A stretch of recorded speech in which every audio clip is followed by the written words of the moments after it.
Okay, Mr. Serpentine, this is my stop. Thank you, come again. Okay. See ya. Hello, everyone.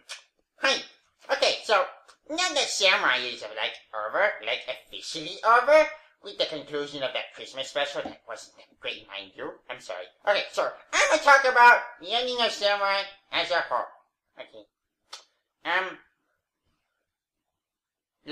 Not just the finale Samurai Forever. I'm gonna talk about the whole ending. So, it's just sad that the production quality of Samurai starts picking up at the end of the season. Oh wait, it's because now they're ripping off of Shinkenger correctly. They aren't even supposed to rip off of it in the first place, and they aren't now that they do. I mean, they're not supposed to rip off of it in the first place, and if they're going to rip off of it, they better do it right. Well, they didn't do it right until now. So, everyone's acting has improved.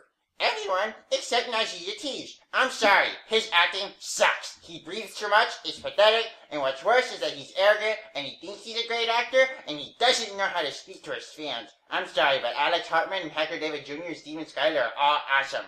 I can't stand Najee. I mean, I remember at the end of remember the final Zord battle? I know, we all feel the same way. What the heck? Shut up! Oh, and I watched the final Shinkenger Zord fight. They stayed quiet the whole time. But no. In Samurai, they have to narrate everything. Oh my gosh, we lost 2 Zords. We just lost 2 more. There goes our shield. Wow. I can see that. Okay? You don't have to say it. I can see. Sheesh. Probably the best part of the finale was the appearance of Skull. It was awesome to see Jason Nardi again in 10 years since Forever Red. I was laughing so hard when him and Spike, hit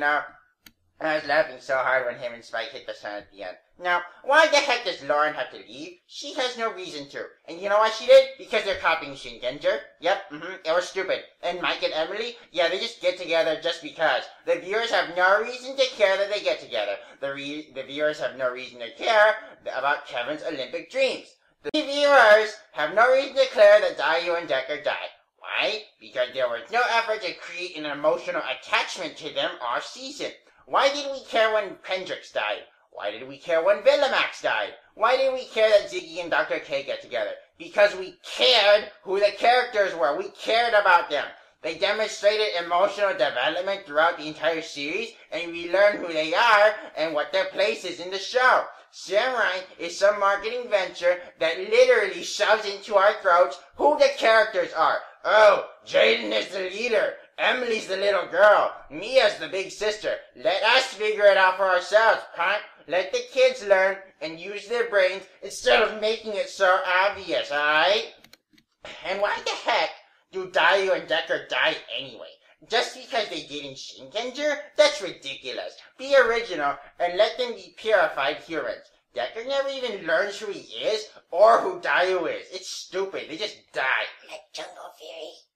I mean, yeah, make it like Jungle Fury, where Camille and what's his face, Jared, they become good and stuff.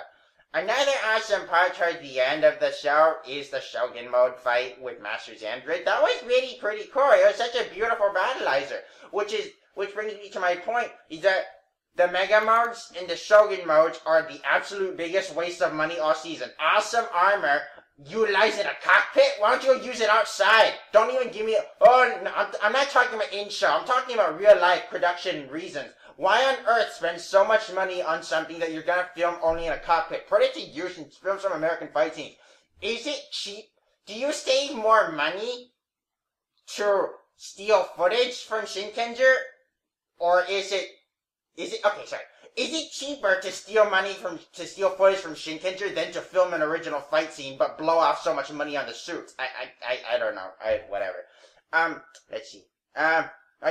Finally, towards the end of Samurai, we get these original fight scenes, like original unmorphed fight scenes with stunt doubles and stuff. They're awesome. Oh wait, we should have gotten these all season!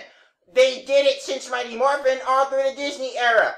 Disney era established the great standard with Koichi Sakamoto's direction for original stunts and fight scenes, where they don't use so much footage. They use a lot of stunt people, which is great because it's cool. the training scenes in Samurai where they use the bamboo swords and kick each other, they don't count for she's, okay? They're weak. They don't show anything. You go watch any training scene in Jungle Fury. Heck, any scene in the Disney era or space and after, okay, any season, but specifically Jungle Fury. You can see all the stunt doubles, but I don't care. The fight scenes and the martial arts, it's amazing. It's awesome. Compare that to Samurai. Are you stupid idiots? Samurai has fight scenes and stuff and training. Bullshit. This is lies. Lies. They're not good. Oh, and don't get me started on Master Xandra, because I'm going to actually devote an entire video to him and talk about how pathetic he is, and how he's the worst villain in the entire, and all Power Rangers. Let's see. Bulk and Spike did absolutely nothing all season. Absolutely nothing. They didn't help the Rangers, and pretty much had no meaningful interactions with them, okay? In Mighty Morphin, they were bullies. Then they became junior policemen out to stop monsters. In Zeo, they were detectives. They still ran into monsters.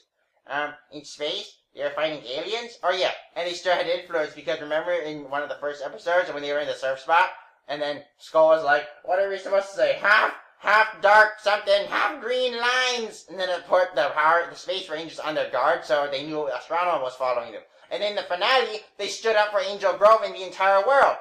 And then in Lost Galaxy, they had no role, but that's the reason. They were really given no real role. They weren't supposed to have an influence, but when they did have that conversation with Mike in that Cyber Cafe, I think that's what it's called? No, that's Haley's.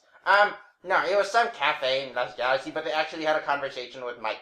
But in the finale, they showed the Bulk and Professor Phenomenus running through the crowd. That was cool. In Samurai, Bulk and Spike weren't even given any screen time. They should have at least been shown running through the crowd at the end, right? There was no sense of imminent danger in the Samurai finale at all to the civilian world. It only seemed like the Samurai Rangers were in trouble. Oh yeah, and how come when Master Xandra said he would go after Lauren, he started walking through the streets? He didn't even know where the Shiva house was. Kind of stupid, right? It's also annoying how, every single ranger has to have one single line no matter how stupid it is, just because the writers want to write in some line for every single person. I think we have to stop Master Xandra now. Right! If we don't, the world's gonna take over! Right! Let's do it! I'm with you guys! Me too! No! Excelente! Nice! Stupid! All you need is Jaden and Antonio and maybe Kevin to say a line, because they're the main rangers. Other than that, I don't get why the writers have to stick in one ridiculous line for everyone just because. Just cause. It's stupid. Remember Countdown to Destruction when Andros planned to go to Dark Fortress to rescue Corone? Only TJ and Zane spoke. Cassie, Carlos, and Ashley, they stayed quiet because they didn't need to talk. It saves time. Yeah, saves time too. Why are you gonna waste so much screen time having all the characters talk, fool? Okay, well, I'm done for this video. I'm gonna go drink some water. And stay tuned for my Master Xandra rant where I talk about how he's the worst villain in Power Rangers history, because I have a lot to say about him, and for all the haters who want to claim that he's the best villain, ha! Yeah, right. You're in for some surprises, because he sucks. Okay, peace.